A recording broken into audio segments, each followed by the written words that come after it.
Very tough day. We waited 5 years for this.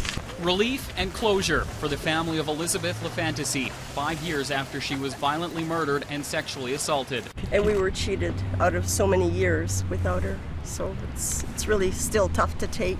A jury found Thomas Brine guilty of first-degree murder for killing the 73-year-old woman. Very tough day. We waited 5 years for this, and we're so happy that there has been justice for my mother.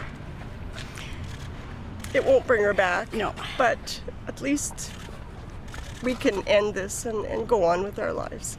It's been an emotional week for the family as they sat in court listening for the first time to the details of LaFantasy's horrific last moments. For 5 years we've been wondering what could have happened to her and how, and now at least we know, and we don't know everything, but there is a clearer picture. The Crown used video evidence showing a lengthy police interrogation between detectives and Thomas Brine the day he became a suspect. He admits to stealing cars in key areas linked to the crime. At what point you discover that someone's in that trunk? At what point, Thomas? An emotional Brine denies he had anything to do with LaFantasy's death, but admits he stole her car and discovered her lifeless body in the trunk while in a South Winnipeg parkade.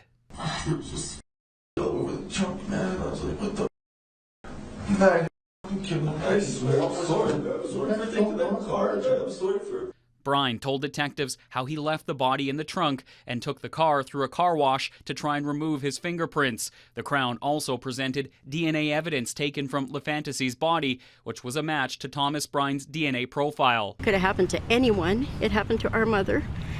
I just can't see why these things happen. The jury's deliberation lasted a little more than 2 hours before a verdict was reached, meaning jurors decided the Crown had proven beyond a reasonable doubt that Brine is the killer.